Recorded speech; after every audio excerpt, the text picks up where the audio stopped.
mboka bomoko ya mboka mboka sengele zala malamu ya bato mingi wana Kongo kolia na pasi ya kelasi ya bana. Mini yena mwana bem congolais. Boa tarde a todos. Hana le monga ben formation de moço dia bien. Peço a todos meus irmãos angolanos avec Digital Momo. Leila Zerigui chez Corneille Nanga, mais aussi chez Vital Caméré Nanga, aussi au MLC.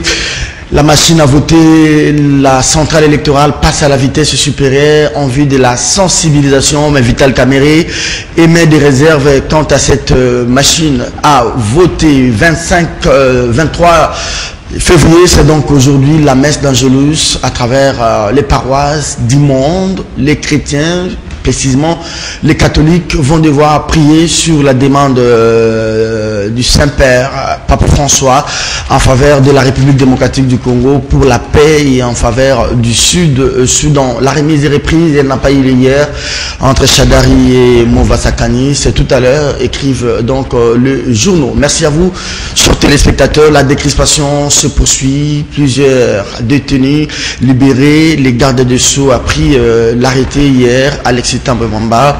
Parmi les figures emblématiques, vous avez l'ancien directeur du cabinet de l'opposant Moïse Katumbi, Wit Moulongo. Bienvenue à vous. C'est le dernier numéro pour cette semaine. N'oubliez pas à la fin la cotation. Doudou, j'ai besoin de la liste pour la cotation. Daniel Tafouboukemouni fait son retour sur ce grand plateau de kiosque. Daniel, bonjour. Bonjour Serge. Beau costume, hein? Belle cravate, belle chemise. Hein? C'est ça. L'Indala là toujours. Toujours. Qui sait que Dieu a les mentements. Merci à vous d'être venu. Non, Tokunda était. Merci à vous. Merci beaucoup. Moi, je n'aime pas les costumes les vendredis, vous le savez. Mais ça, c'est grandiloquent comme habit. Merci beaucoup. Zico Création. Ça frise la richesse. Oui, Zico Création. Un peu comme Didi Kinouane. Zico. Oui. Appelez ça Bissonnier. Zico Création. Merci Zico. Présente Daniel Safou. Allez, John Lungila sur ce plateau pour interpréter et analyser avec nous. Bonjour John. Bonjour Serge. Vous allez bien? Bon retour à vous. Hein. Vous nous avez manqué pendant 3 ou 4 semaines. Hein. Non, c'était pendant une semaine. Une semaine. Oui. Voilà. J'étais dans le Bandundu. Oui. J'ai eu la grâce de participer à l'installation d'une nouvelle université. Il s'agit de l'Institut supérieur pédagogique à Kingunji. C'est un village, je crois, à plus de 250 km de Kinshasa. C'est vrai, c'était une mission difficile, mais nous l'avons fait pour l'intérêt de la République. Et ça a permis, n'est-ce pas, à travers cette décision du ministre de l'Éducation, de désenclaver scientifiquement cette contrée, parce que les compatriotes habitant cette partie du pays étaient obligés de marcher des kilomètres et des kilomètres pour venir à Massalimba étudier, ce qui n'était pas possible. J'ai rencontré des étudiants qui ont pratiquement l'âge de mon père, parce qu'ils n'avaient pas eu l'opportunité d'étudier, vu que les villages n'avaient pas d'université ou d'établissement de l'enseignement supérieur universitaire. Maintenant que ce fait, je crois que les choses pourront se passer normalement, et j'en profite pour féliciter le gouvernement et les ministres des tutelles. Très bien. Directement, Daniel Safou, on enchaîne. Décrispation politique. Le ministre Tambouya a pris l'arrêté, hein, libérant près de 20 prisonniers. Parmi eux, une figure emblématique, Wit Moulongo. Oui, merci beaucoup. C'est une bonne chose. Ça devait se faire rapidement. Tous ici, nous avons suivi l'honorable Jean Convemba annonçant, n'est-ce pas, la libération de Diomi et Mouyambo. À notre grande surprise, nous allons suivre les ministres de la Justice à la radio Top Congo, contredisant, n'est-ce pas, Jean Convemba. Nous demandons à ce que ces gens-là soient libérés. Vous savez, j'ai eu à faire la prison. Quand un prisonnier vous annonce la libération et qu'au lendemain on ne vous libère pas, c'est la mort. On vous tue psychologiquement. Je demande à Mouyambo, à Diomi, de tenir les coups. Franck Diongo aussi. Franck Diongo aussi. Là, j'ai toujours dit 1 minute de silence pour Franck Diongo. 1 minute de silence. Mahomet définit la prison comme étant la cimetière des vivants. C'est un homme mort parce qu'il est en prison. J'ai toujours dit 1 minute de silence à Franck Diongo. Mais perdre une telle personne, vous savez, dans toutes ces marches, je ne regrette qu'une seule personne, Franck Diongo. Un mobilisateur aguerri. capable à mobiliser toute une circonscription.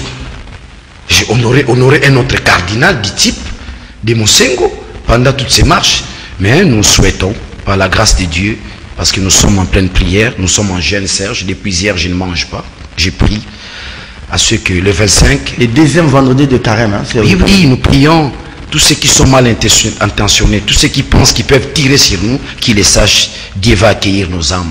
Alors, parce que nous sommes dans la piété, dans la spiritualité, dans la quiétude. Même si on tire sur Daniel Safou, les dividendes, Dieu va accueillir mon âme. Alors, il faut encourager cette décrispation. Est-ce que c'est pas que ces pressions, les marches du 21 et donc du 31 décembre 2017 et du 21 janvier 2018, c'est peut-être ça qui a fait qu'on en arrive à cette décrispation. Mais est-ce que vous pouvez revoir un peu la liste de tous ceux-là qui ont quitté la prison? Non, regarde, une grosse erreur du ministre Tambouemou. Peut-être qu'il n'est pas au courant, j'en profite à travers cette émission. Il a eu à libérer 17 prisonniers. Parmi les 17, il y a 3 évadés. Parmi les 17, il y a un qui est mort à cause de la famille dans la prison. Mais quand on libère 17 personnes, on implique aussi ces gens-là. Non, on soit en sérieux. Libérer 14 personnes, vous n'avez pas de services appropriés. Que fait votre cabinet? Vous allez libérer des gens qui se sont déjà fait libérer. Et vous allez libérer quelqu'un qui est déjà mort. C'est comme ça que Chadari a nommé des morts vivants, n'est-ce pas, dans les territoriales. Il a même nommé des gens qui ne maîtrisent pas les territoriales, simplement parce qu'ils sont détenteurs de la carte du PPRD. On ne dirige pas les pays comme ça. Et quand on vous traite de médiocres, vous réagissez. C'est la médiocrité. Très bien, Daniel Safou. Merci beaucoup, Daniel Safou.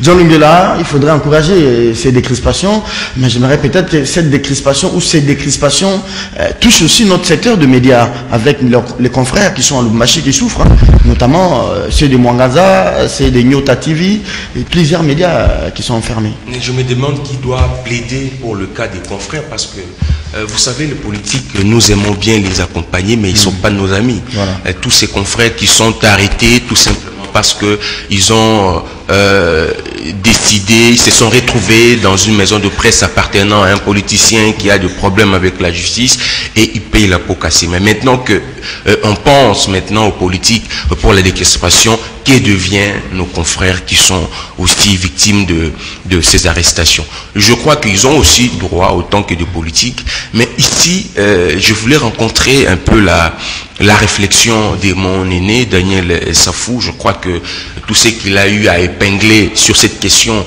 il a parfaitement raison, mais il faudrait aussi s'interroger sur la qualité de personnes qui annoncent des grandes décisions.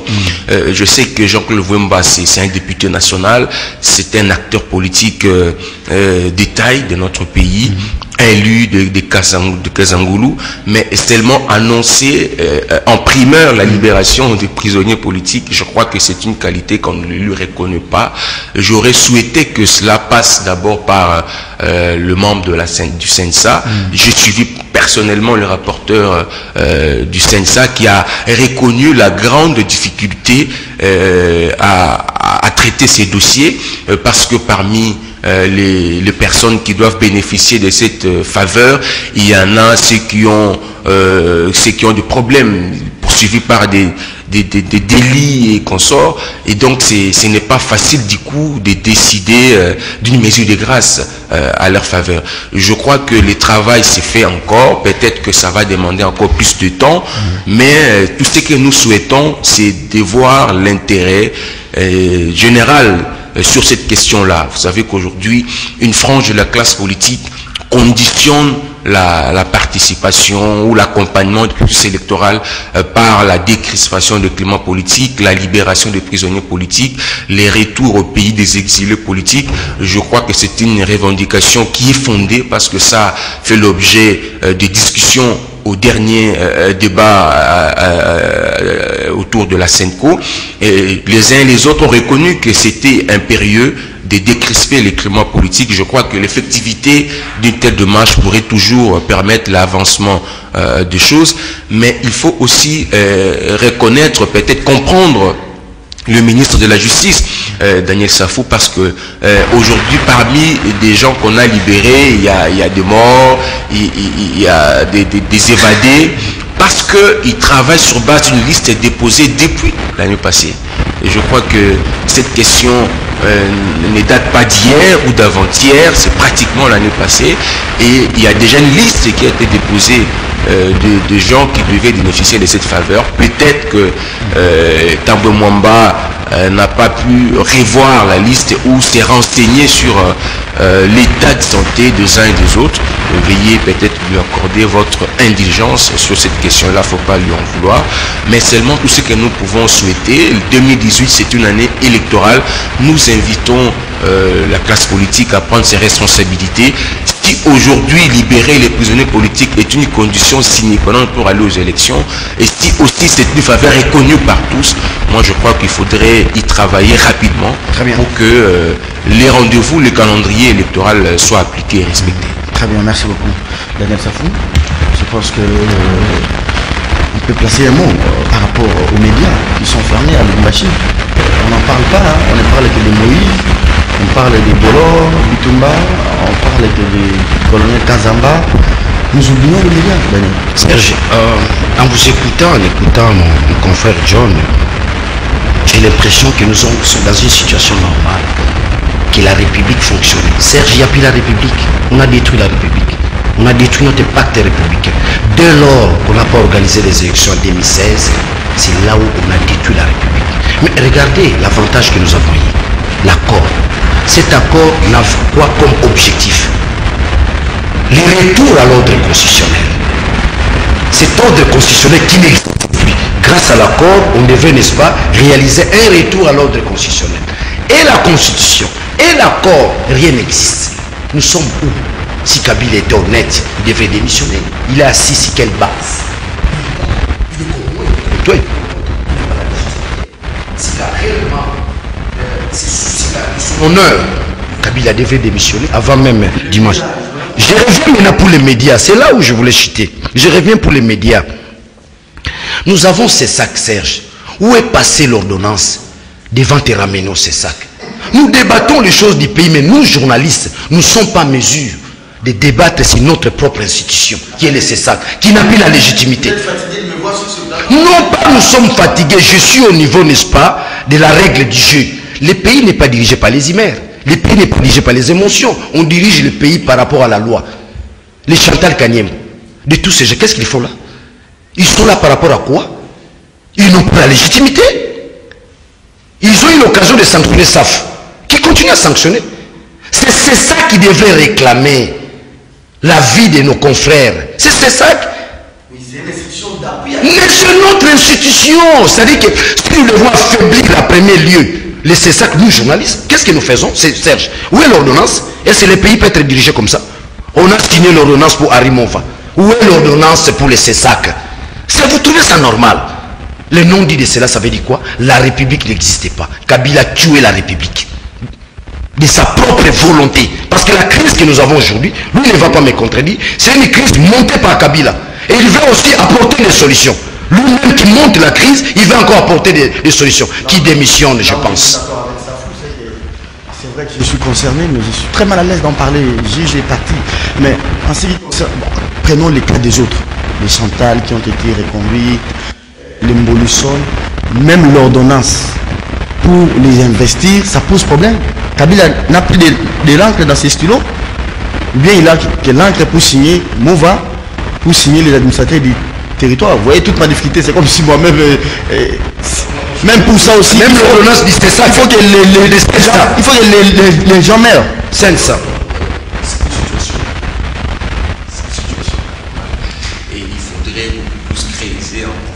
Comprendre qu'est-ce qui ne va pas, pourquoi le chef de l'État ne prend pas son stylo pour signer cette ordonnance et permettre aux animateurs légitimes du CESAC de travailler.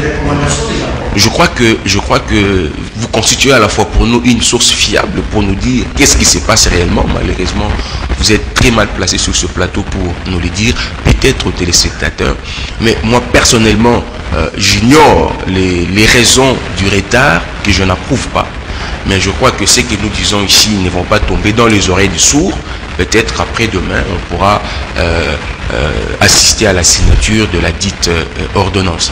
Mais je crois que la crise chez nous est approuvée et reconnue à tous les niveaux.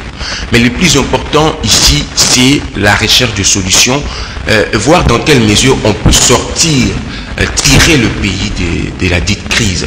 Mais ici, les problèmes se posent parce que la classe politique ne joue pas franc jeu. Il faut le reconnaître de part et d'autre. Que ce soit la majorité, que ce soit l'opposition, il y a crise de confiance au niveau de la classe politique et qui ne permet pas aux choses d'avancer normalement.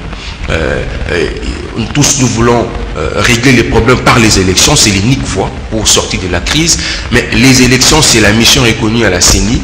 La CENI nous amène la machine à voter qui crée des doutes légitimes, il ne faut pas les nier, mais qu'est-ce que fait la CENI pour rassurer la classe politique que voilà le calendrier que je vous ai proposé, je vais l'appliquer, la machine à voter que j'ai amené, ça a les avantages de nous amener rapidement aux élections. Et quant à ceux qui ont des doutes parce qu'on estime que ça peut, c'est une machine à tricher ou à créer de polémiques, qui fait la CENI? Moi je crois qu'aujourd'hui, la classe politique doit prendre ses responsabilités. On doit éviter de prendre les uns et les autres pour de marche-pied, perdre des temps inutiles. J'ai d'ailleurs appris que pendant que l'on se prépare aux élections, vous avez appris, peut-être on va en parler, le réaménagement technique, les remaniements qui est en vue. On apprend encore que Valentin Moubaké consulte pour quelle finalité.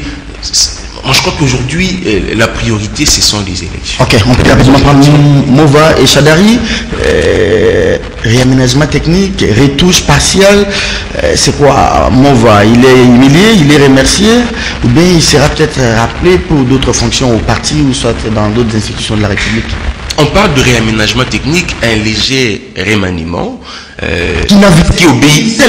Ça veut dire que ça obéit à une stratégie politique, parce que vous savez que le PPRD a pratiquement révisé son statut, qui a évincé les fonctions du secrétaire général et sa mise pour mettre en place de nouvelles structures avec de nouvelles stratégies pratiquement. Et cela a une influence même sur la politique nationale parce que l'opposition politique est en train de rêver. Observez bien l'évolution, la situation politique.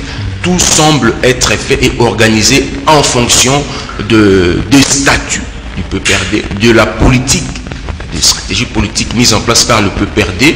Mais si cela ne viole pas la Constitution, nous ne pouvons rien reprocher au PPRD d'avoir révisé ou revu ces stratégies. Mais qui fait l'opposition à ce moment? Parce que maintenant que Chadari...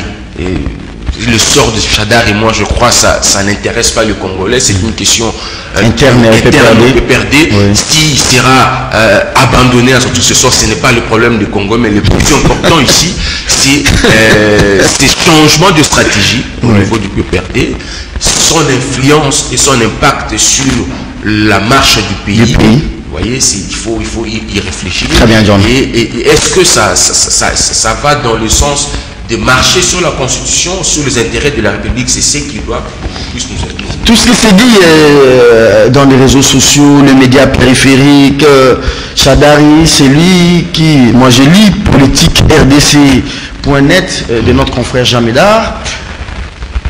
Il semble que c'est Chadari qui avait fait fuiter la réunion secrète quand on parlait de la machine à voter, l'échec pour la loi électorale.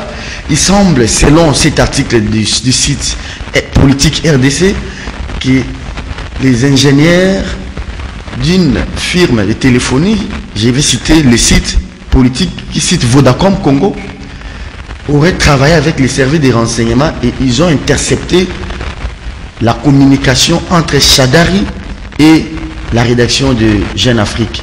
Et même dans la ville basse ici, les gens disent que les gens du Maniema, les Moulaïla, les Kokonyangui s'étaient réunis et que l'ancien premier ministre devrait retourner à Kinshasa. Chadari menacerait de démissionner, son chantier est suspendu à Lingwala. Est-ce qu'il y a tous ces éléments réunis qui peuvent justifier cette retouche? Non, non Serge. La vérité est ailleurs. la vraie vérité est d'abord liée, n'est-ce pas, au major. Les ministères de l'Intérieur, c'est la chasse gardée du PPRD, observez les faits.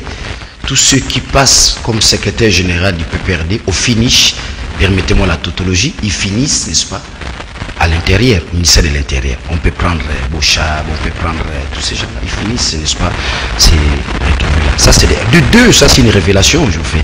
Kabila n'est plus avec les Katangais. Katanga bouge. Il veut donner l'impression qu'il est toujours avec les Katangais. Il place un Katangais à la tête de ses ministères. Il faut voir la chose dans sa dimension stratégique et machiavélique, comme l'a dit l'autre, il a bien souligné. Ça relève de la stratégie, n'est-ce pas, du PPRD. Ça, c'est un laboratoire machiavélique, diabolique, au détriment du peuple congolais. Ce n'est pas dans l'avantage du peuple. Rappelez-vous, nous sommes au stade Vélodrome, à Rimova, avec un langage yankee. Tokobeta bango dada, oh, sapi badi banga, tokobeta dada longwe, toche mususu dada longwe. On dirait Congo za bilanga masango, bilanga loso. Ça c'est grave. Voilà un élément que vous ne faites pas allusion. Je demande à Tchibala, qui ne fait pas honte de l'IDPS, il fait sa propre honte. Quand on limoge Chadari, Tchibala n'est pas au courant. C'est pas possible. Tchibala n'est pas au courant. Non, mais l'ordonnance est contre-signée, non? Non, Mova. Il vient signer. A priori, il n'est pas informé que nous allons limoger un des ministres, n'est-ce pas, dans ton gouvernement. Vous comprenez? Vous voulez discuter par rapport à quoi? N'avez-vous pas appris que un des ministres du gouvernement Tchibala devait voyager, il se retrouve à l'aéroport, on dit, pas avec la signature, n'est-ce pas, du maître Gims. Vous avez appris cela. Moi, je pense que Tchibala peut démissionner. Là, ça n'a rien à voir avec l'IDPS. C'est un homme de personnalité.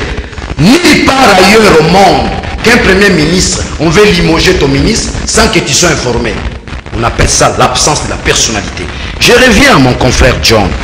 Nous sommes journalistes, évitons ces langages. J'ai retenu des langages. Je l'ai dit dans la douceur. Je suis tenu au respect de la déontologie et aussi à te respecter en tant que confrère. Ça, c'est la nouvelle pédagogie. Quand nous parlons de la classe politique, non, c'est un mauvais langage. La classe politique, c'est dans les stratosphères. Parlons de ceux qui dirigent. La classe politique fait quoi? Quand vous dites que l'opposition rêve, c'est l'opposition de ton frère Mikaï, c'est l'opposition de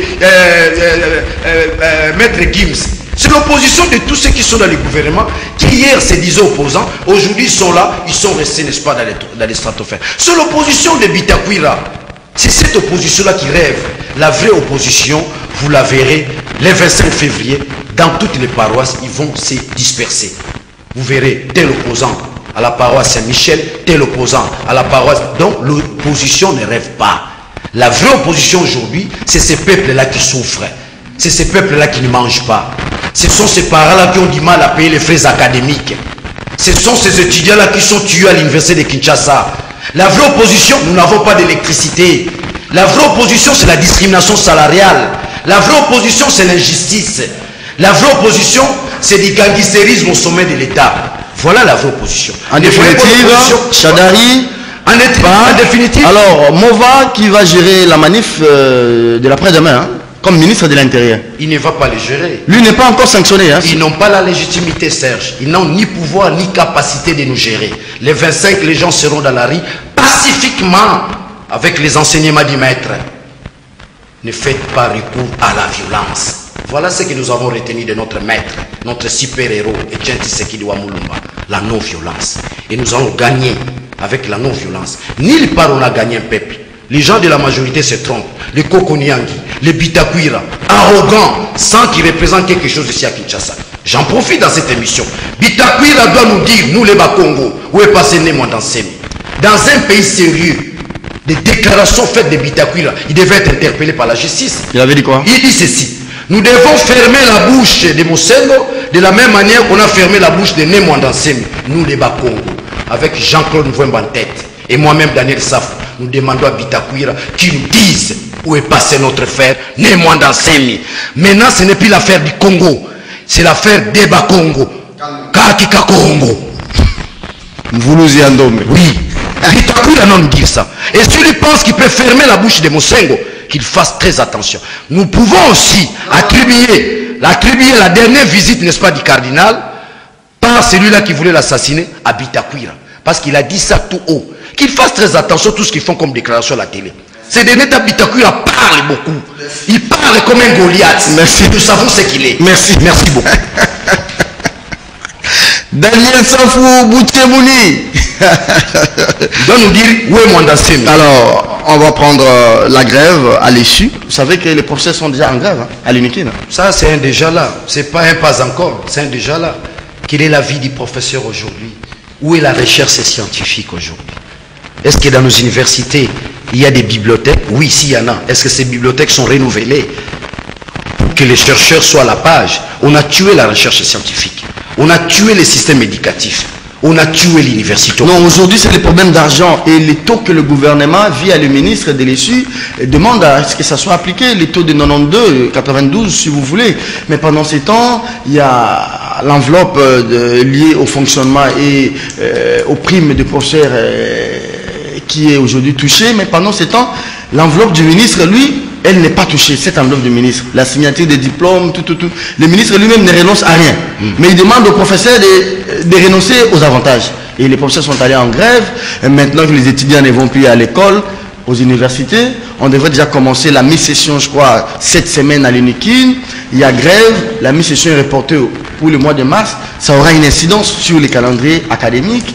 Et si la grève se poursuit, les étudiants risquent encore de descendre dans le rue pour manifester. Non, d'ailleurs, ils doivent descendre. Oh. Au Congo, les gens doivent apprendre à revendiquer. Les droits se revendiquent. Oh. C'est un droit pour ces étudiants-là. Ils doivent descendre où il est mal. C'est un droit. Pacifiquement. C'est un droit. Constatez, vous allez vous rendre compte que les entre guillemets, opposants qui sont dans le gouvernement, ils ne sont pas là pour les biens, n'est-ce pas, de l'État. Ils sont là pour les ventres. Vous venez de le dire. Steve Mbika, il conserve son ventre. C'est la politique du ventre. Quand ton enveloppe n'est pas touchée, vous voulez toucher, n'est-ce pas, l'enveloppe, n'est-ce pas, des professeurs. Vous êtes là pour se servir ou vous êtes au service des autres. Moi, je pense que les Steve Mbika, ils sont là pour les ventres. Il n'est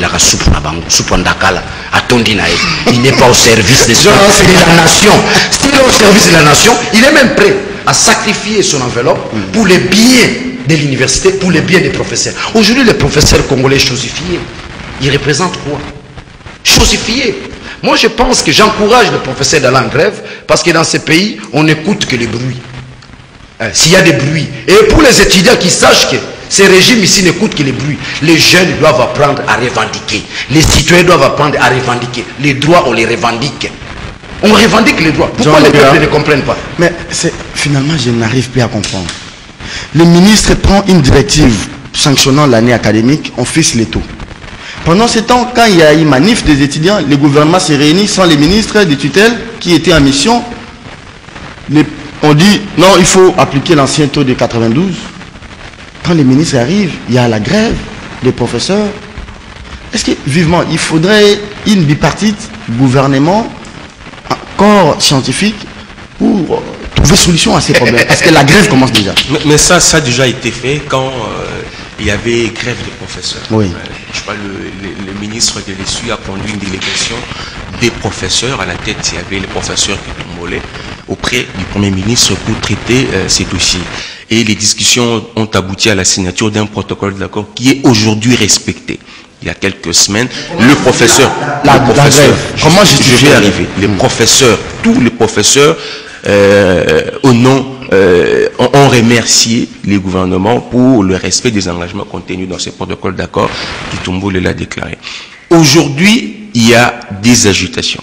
Il y a des mouvements de menaces, des grèves, des corps scientifiques. Grève, pas de menaces. À l'UNIKIN, les étudiants n'étudient plus. Il y a déjà grève. Moi, mon épouse étudie là-bas. Attendez, les professeurs, vous parlez du corps, il y a plusieurs corps. Ok, d'accord. Mais les professeurs, parce qu'il y a un syndicat de professeurs, la PIKIN et d'autres structures. Mais il y a aussi d'autres structures syndicales qui regroupent les chefs de travaux, des assistants et consorts. Que les administratifs. Voilà. Alors les professeurs ne sont pas en grève. Parce que Kitombo l'a dit, d'ailleurs il y a quelques jours, ils ne sont pas en grève. Aujourd'hui, les problèmes, vous l'avez très bien présenté, c'est autour du taux. Quand on a fixé le taux à 92, les étudiants devaient payer à 92, il y a des intérêts qui ont été, entre guillemets, bougés parce que il y a la prise en charge du professeur par le parent et l'argent, c'est le frais de cette prise en charge et soutiré dans le frais académique. Alors quand on paye à 92, ça en charge. Effectivement, c'est ce que je dis. Ça risquait de créer une autre préoccupation parce que le ministre avait et le gouvernement a pris une telle décision tout en garantissant les intérêts des professeurs. Il n'était pas question de sacrifier les professeurs au profit des étudiants. Alors il fallait voir dans quelle mesure il faut aussi tenir compte des intérêts des professeurs. Tout en rappelant à Daniel que lui qui voudrait bien qu'on fonctionne comme un pays normal, sous d'autres cieux, on ne prend pas en charge le professeur, nous sommes pris en charge par le parent. Et c'est un système qu'il faut abolir. Voilà. Alors nous sommes en train d'étendre vers la suppression de cette prise en charge. Mais ça ne peut pas se faire de manière brisque. Voilà pourquoi après cette décision de fixer le taux à 92, il y a une commission qui travaille. Il y a une commission qui est en train de travailler, d'ailleurs qui a déjà fini, je crois, si pas aujourd'hui, demain, ils vont publier le rapport. Dans plusieurs recommandations. Je vais terminer, chers. Dans cette commission, qu'est-ce qui se dégage? Il n'y a pas, l'écart est vraiment minimisable du frais de fonctionnement qui serait entre guillemets dérangé avec ces taux. Mais on ne va pas non plus supprimer cette prime des professeurs, mais c'est déjà défini. On y va périodiquement, petit à petit, nous allons vers la suppression. Question directe. Le problème ne se pose. Question directe, réponse directe. J'ai suivi un procès de Unikin, j'ai oublié son nom. Est-ce que le ministre ne peut pas, parce qu'il dit nationaliste, il ne peut pas renoncer à ses intérêts signature de diplôme? Bon, on va appeler ça professeur, même si ça ne représente rien. Il est nationaliste. Il a déjà un salaire. Il a déjà un salaire au gouvernement. Il ne peut pas renoncer. Vous savez que ça, c'est de l'anarchie. Mbika, il peut aujourd'hui décider, non, je préfère que ma prime que j'ai bénéficié soit mise dans l'enveloppe de rémunération des professeurs. Oui. Mais il ne sera pas éternel au ministère de l'Éducation. Non, pendant son temps. Le problème ne serait pas résolu parce que demain, il peut partir pour aller ailleurs. Non, pendant son temps. Le problème. Donc, quand vous dites pendant ce temps-là, c'est de l'anarchie. Moi, je crois que le plus important, c'est de résoudre le problème de manière à ce que même si Mbika il partait de l'issue, mais le problème est résolu pour du bon. Et je suis un peu, bon, je ne voulais pas rencontrer, je laisse à mon frère Daniel Sabou la responsabilité de ses propos quand il parle de ministre dessus pour son ventre et consort. Je crois que j'assume. C'est parmi les universités comme moi. Vous savez, quand il y a la session ou la mi-session, les chercheurs ne font absolument rien. Ce sont des travaux qui viennent, qui des questions, qui viennent des assistants pour surveiller le déroulement de la session. Mais maintenant que vous dites que les profs ne sont pas en grève, donc c'est-à-dire que ce sont les chefs de travaux et les assistants qui sont en grève. Mais c'est là qu'ils sont censés contrôler la mi-session. Mais je vous ai dit que ce sont des agitations pour rien parce qu'il y a une commission qui a travaillé sur la question. Et dans cette commission, ce sont des professeurs qui composent la commission, des experts du ministère. Il y a même quelques chefs de travaux. Je crois même des structures syndicales qui sont représentées. Je vous ai dit que parmi les recommandations, il y en a une qui garde cette prime et qui estime que le cas n'est pas assez considérable quant aux frais de fonctionnement qui, entre guillemets, pouvaient être dérangés pour les établissements. Et donc, la solution est réglée. Ça ne sert à rien de s'ajouter. Je crois que dans quelques jours, quelques heures, le ministre va mettre à la disposition du public les recommandations de la dite commission et vous allez constater avec moi qu'il n'y a aucune raison que les profs puissent aller en grève ou les corps scientifiques. Moi, je crois que c'est une revendication. C'est un droit reconnu aux uns et aux autres, mais je crois que si ce n'est pas justifié, ça ne sert à rien de s'ajouter. Il y a un élément très important. J'ai du mal quand j'entends mon confrère défendre Mbika, qui n'est pas d'ailleurs scientifique. Non, il n'est pas venu défendre Mbika. Je ne le défends pas. Non, il est en train de parler de la commission. On a l'impression qu'il... Parce que j'ai l'information. Parce que tu travailles là-bas. Je reviens pour dire que je l'ai dit, que Mbika il travaille pour son ventre. Serge a relevé un point important. Si Selebassi, il était nationaliste, il pourrait bien dire, bon, tout ce que je perçois comme enveloppe, je renforce, n'est-ce pas, l'enveloppe des professeurs dans les soucis de la nation. Vous parlez de la prise en charge des parents. Ça, c'est une honte, c'est une pratique honteuse. Mbika, il n'en a pas les capacités de résoudre ces problèmes. Le pays n'a jamais résolu les problèmes du secteur scientifique et éducationnel. Vous comprenez? C'est l'échec même, n'est-ce pas, qu'on peut attribuer dans les bilans de Kabila. Et j'insiste quand je dis qu'il travaille pour son ventre, depuis que les ministères et ministères, et la recherche et le ministère, n'est-ce pas, de l'enseignement supérieur universel, on n'a jamais placé, n'est-ce pas, un non scientifique. Pambika, c'est un technicien du second degré. Ce n'est pas un chercheur, il a fini ici à l'ISTA. Donc, il ne pourra pas être en mesure de résoudre les problèmes des scientifiques. Seulement un scientifique qui peut comprendre les problèmes des scientifiques. Il est là à la tête, n'est-ce pas, de ces ministères, sans être scientifique. Donc, il n'a pas d'atout, il n'a pas d'éléments devant répondre, n'est-ce pas, aux besoins des professeurs. Oui, vous avez demandé. Donc, il est en deçà, c'est pas son niveau. Madame, monsieur, on va prendre les derniers thèmes de l'émission. On va prendre cette messe d'Angelus aujourd'hui. John va conclure les débats d'aujourd'hui. Daniel, votre dernière intervention. La messe d'Angelus, c'est aujourd'hui au niveau des différentes paroisses à travers le monde, à Kinshasa et partout.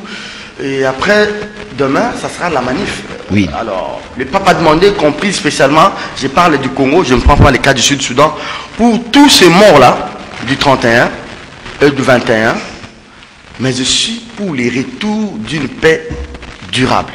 Parce que le pape estime que dans ces conflits ici, c'est l'Église et les prêtres qui sont plus exposés. Merci Serge pour la question. Je vous prends au mot à la dernière phrase pour une paix durable. Parce qu'il s'agit de la paix, Serge, je vous renvoie à cet ouvrage, ce que j'appelle la remise en question. L'équimbanguisme, écrit par Alphonse Banzouzi. C'est un professeur de l'université du Congo d'en face. Il dit ceci, à la page 214, premier paragraphe. Dans son dernier message qu'il adressa... Ça c'est une déclaration politique ou bien? C'est pas une déclaration. Ah ok, d'accord. C'est un livre. Ok, allez-y. Je vous lis un des paragraphes. Vous avez pris les alliés. J'ai la référence. J'ai cru que c'était Kaboundou. Non, c'est pas Kaboundou. Ok, allez-y. Kumpatria. Ok. Dans son dernier message, c'est une remise en question. Je contredis le PPR des consorts parce que je vais revenir au niveau des... On ne lit pas un syllabe. Non, je sais. Juste un petit paragraphe. Mais avec des alliés d'une déclaration politique. Non, c'est pas. Il y a quand même un ton à observer. Non, c'est pas une déclaration. Bon, je prends le ton. Dans son premier ouvrage. Dans son dernier message qu'il adressa aux relégués, Papa Simon Kimbangu leur dit: après l'accession du Congo belge à l'indépendance, 4 présidents se succéderont à la tête du pays. Mais c'est le 5e qui amènera le progrès, la paix et la prospérité. Fin de citation. Fin de citation. Alphonse Banzouzi. Je recommande aux gens d'aller lire cet ouvrage. Automatiquement, je contredis Mama Tchalamwanda, je contredis la majorité présidentielle qui parle du 4e président. Parce qu'il s'agit de la paix, nous attendons le 5e président. Il ne faut pas attendre la paix avec Kabila, non. Il ne faut pas attendre le bonheur avec Kabila, non. Attendez, c'est ça justement ce que le chef de l'État avait dit lors de sa conférence de presse. Les journalistes, vous restez les matins, qui on va embêter aujourd'hui? Kabila, Kabila, c'est ça, la Kabilaphobie là. C'est moi. Serge, quand vous parlez de tous ces gens-là, ceux qui entourent Kabila ne représentent rien. Vous n'avez pas parlé des sanctions. On veut parler des sanctions. Les sanctions tombent tous les jours. Mais entre-temps, la pression est permanente ici. Je me demande, John continue à défendre Simbika, mais il faut défendre les cons. Je reviens pour dire que... La messe et la manif du 25. La messe, le nom dit de cette messe, c'est quoi? C'est l'implication du monde au problème qui se passe au Congo. C'est ça le nom dit. Impliquer le monde. Aujourd'hui, le Congo n'évolue pas dans sa singularité. Aujourd'hui, tout ce qui se passe au Congo, le monde est au courant. Sans le monde, on va nous écraser. On va nous écraser. Sans le monde, on peut tirer sur nous sans interpeller ceux qui tirent pour nous. Sans le monde, on peut nous enlever, on peut nous arrêter. Donc, l'implication du monde aujourd'hui fait peur. Il y a des sanctions graves, Serge. Les sanctions tombent tous les jours. La Suisse a pris des sanctions. Oui, des sanctions tombent, n'est-ce pas, tous les jours. Kalev, Chadari. Oui, les sanctions tombent tous les jours. Donc, la messe du pape, cette messe, moi je commence à me dire, le pape François, c'est un Congolais. On n'a pas connu de tel pape s'impliquer, n'est-ce pas, si les problèmes du Congo. Mais regardez, de l'autre côté il y a la messe, il y a le monde. Vous contournez un peu là, il y a la dynamique interne. Le peuple est debout. Les Congolais d'hier n'est pas les Congolais d'aujourd'hui. Un dernier élément, Daniel Safou. Les Congolais d'aujourd'hui est éveillé. Un dernier élément. Oui. Vous dites la marche. Mais j'apprends aussi que les musulmans, s'ils se réclament kabylites, ils sont des Congolais comme nous, ils en ont le droit, et aussi vont marcher les mêmes dimanches. Les points de départ de leur manifestation, c'est leurs mosquées respectives, et les points de chute, c'est devant les paroisses de l'église catholique.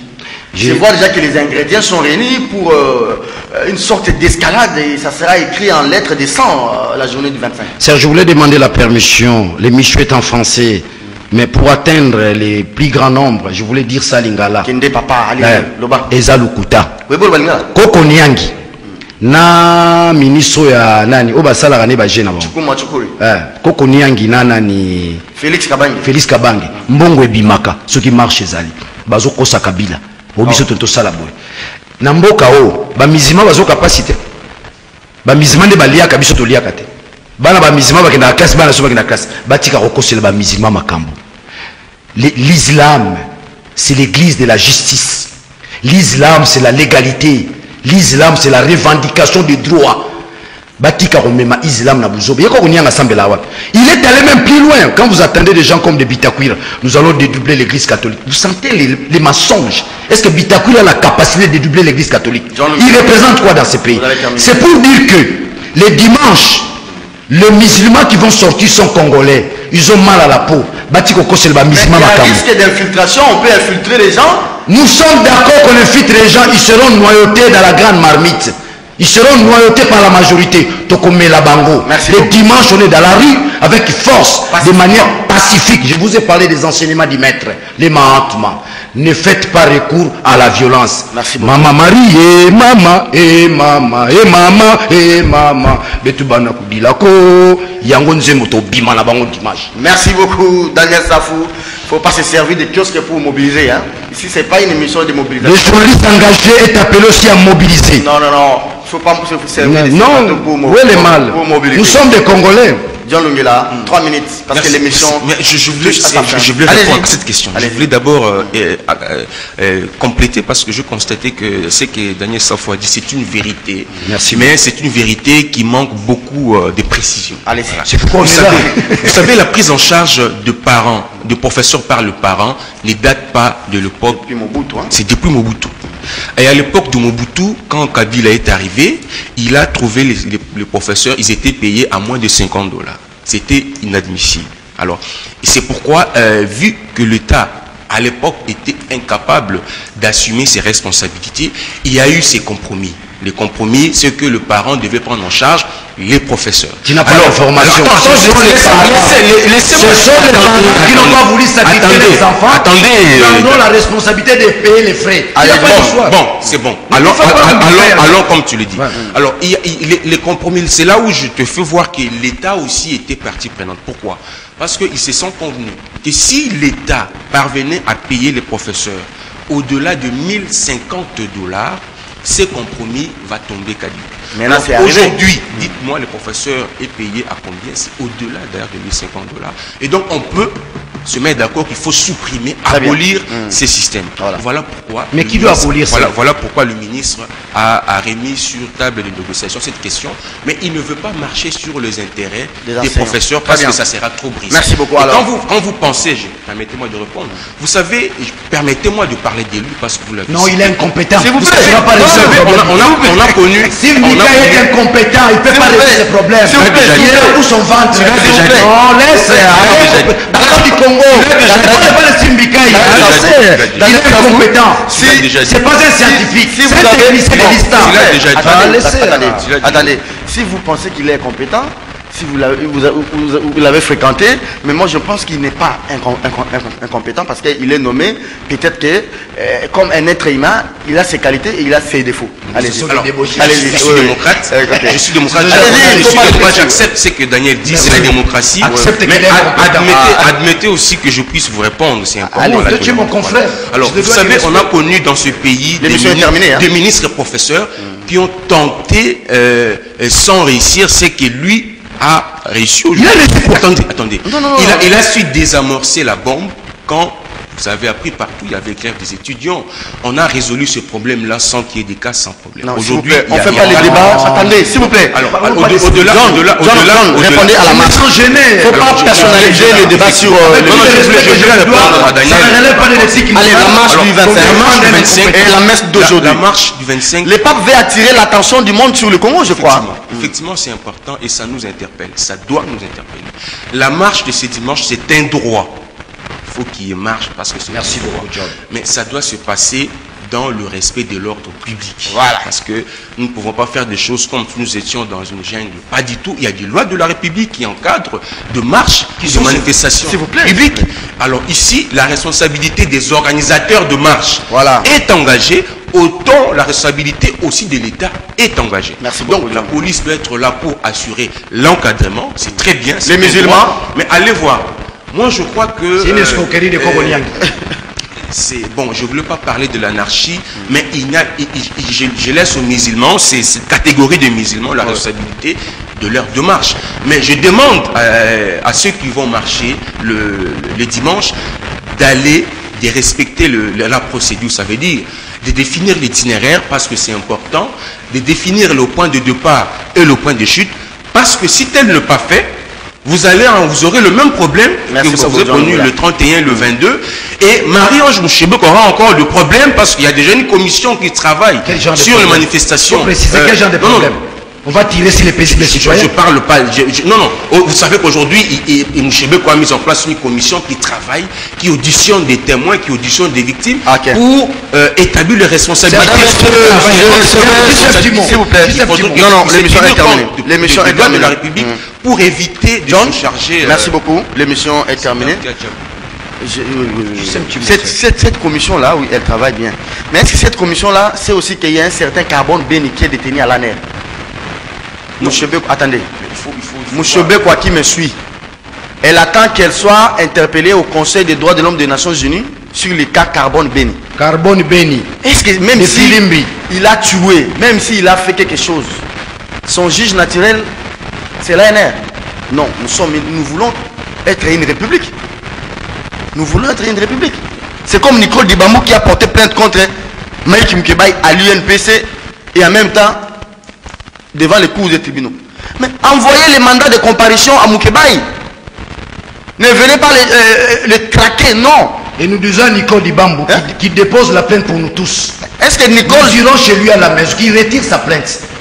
Qu'il retire sa plainte aussitôt possible. Merci beaucoup. Il ne s'agit pas seulement de Mike Mukeba, il s'agit de Daniel Safou, il s'agit de Christelle Wang, il s'agit de tous les journalistes. Merci beaucoup. Qu'elle cesse de blaguer. Qu'il retire sa plainte rapidement. Liste des cotations du vendredi 23 février 2018. Bon, Nicole.